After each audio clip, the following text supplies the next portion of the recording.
Po, magandang umaga po.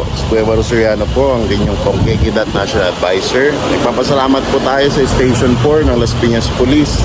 Lalo na po sa mabilis na aksyon ng ating po NCRPO Regional Director Jose Melencio Nartates. Pagpapayaram po sa ating patrol vehicle na gagamitin po natin para ma-attend yung ating pong mga kababayan na mayroon pong reklamo at dadalhin po natin sila ngayon sa Rectang Connect Action agad, ang pambansang sumbungan ng bayan ng ating pong pambansang pulisya. Kasama po natin syempre walang iba ang Las Piñero TV, Brother JP Nene po, mga kaibigan.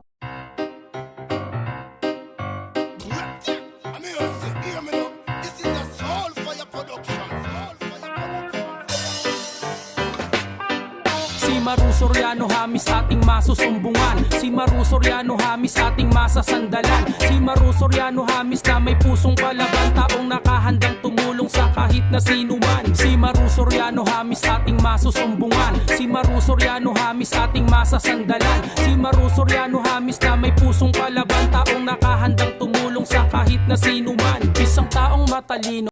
Okay, bangkay na hindi na nakuha sa punerarya dahil sa laki ng bayarin. Ito ang nais na ipanawagan ng isang nanay mula sa Talon 5, Las Piñas City, na kasama natin ngayon dito sa studio. Magandang hapon po, Ma'am Nimpa. Magandang hapon naman po sa Yes, inyo. ma'am. Ma'am Nimpa, ano po ang pwede naming maitulong po sa inyo?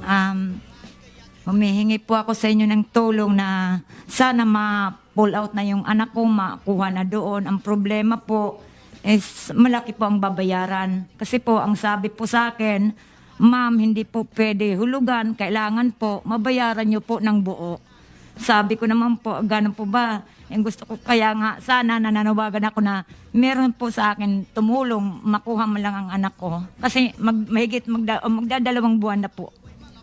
Yung bangkay, yung ng anak Sa ko. punerarya. Opo. So, ano pong kung okay lang po, ano pong kinamatay ng inyong anak, ma'am? Sa totoo lang po, galing po ako ng probinsya. Nagtatrabaho lang po yun. Hindi ko naman akalain po na marami nang tumawag sa akin. Sa totoo lang po, napakabait ng anak ko. Walang kaaway po yun. Ano pong kinamatay niya, ma'am? Ano pong kinamatay? Binarel po siya. Okay. So ngayon, ma'am, meron po ba kayong trabaho o meron po ba kayong mga pwedeng maasahan po na sana makatulong man lang sa inyo? Yun nga po ngayon, sa ngayon po nakikituloy lang po ako sa kaibigan ko sa Las Piñas. Ngayon po, naglalabadal lang po ako sa kanila para ano po, meron po akong panggastos para sa anak ko. Magkano po yung ma'am? Yung inyo pong dapat bayaran sa punerarya o yung sinisingil po ng punerarya? 50,000 po. 30,000, 30,000. 50. 50,000. 50, 50,000, no? Okay po. Okay, so mabigat-bigat. 20,000. Yun ay ngayon na As of now. presyo ha, as of now. Baka mamaya sabihin nila, 2 buwan na kasi sa amin. Okay. Nag-rent din. Oo.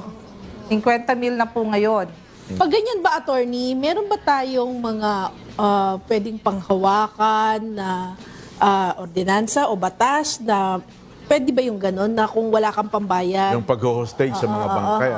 Actually, ang batas na meron tayo, yung pagbabawal po sa mga clinic, sa mga ospital, na i-hold o i-hostage ang mga pasyente. Ibig sabihin, buhay. Buhay. Oh. Buhay na magaling na o walang pambayad ay hinohold pa rin ng mga pasyente, hindi pinapalabas unless nabayaran yung kanilang bills. Yan po ay pinagbabawal ng batas. May specific po tayong batas. Pero pagdating po sa mga bangkay, sa mga punerarya na nag-hold ng mga bangkay, dahil hindi nababayaran po ang kanilang serbisyo, wala po tayong particular na batas na Po protection. oo, hindi po pinagbabawal. Pero ang mga katulad ho niyan, halimbawa ay bayad na o partially bayad na po ang mga kamag-anak nung namatay at ayaw pa rin ibigay ng punerarya, ang maaari nilang gawin ay magsampa ng kasong sibil for damages. No? Yun ang magagawa ng deal ng mga kamag-anak. Kasi una, contractual obligation niya. No? Dapat mo talagang bayaran yan kasi serbisyo yan. No? That's right! Oo. So, Basta nag-partial. Meron po ba kayo nabayaran May na partial una? na naibigay na Wala po. Wala kahit na ano. May pinirmahan kayo na kontrata. Kasi yun yung contractual na sinasabi na ano eh. Siyempre, pag inilagak doon ng bangkay, merong responsabling ka nagdala. So, meron kayo napirmahan. Wala. Bangkay na po nung inabutan nyo, nandun na. Opo. Pero ma'am, nasubukan niyo na po bang lumapit sa DSWD, sa LGU? Kasi po baka may itulong din po sila sa inyo. Hindi pa po. Ayun. Siguro, taga attorney. saan ba kayo, ma'am? Sa Las Piñas po. Yung probinsya nyo, sabi nyo kayo po ay pumunta pagaling ng probinsya ba? Ay, sa Isabela po Ay, ako. Isabela pa. Okay po. Oo. Kayo po ba hindi nyo sinubok na humingi ng tulong sa inyong mga government officials ng Isabela? Hindi pa po kasi biglaan lang po ang ano ko rito sa Las Piñas. Pero yung anak niyo po, nagtatrabaho sa Las Piñas. Taga ron po siya.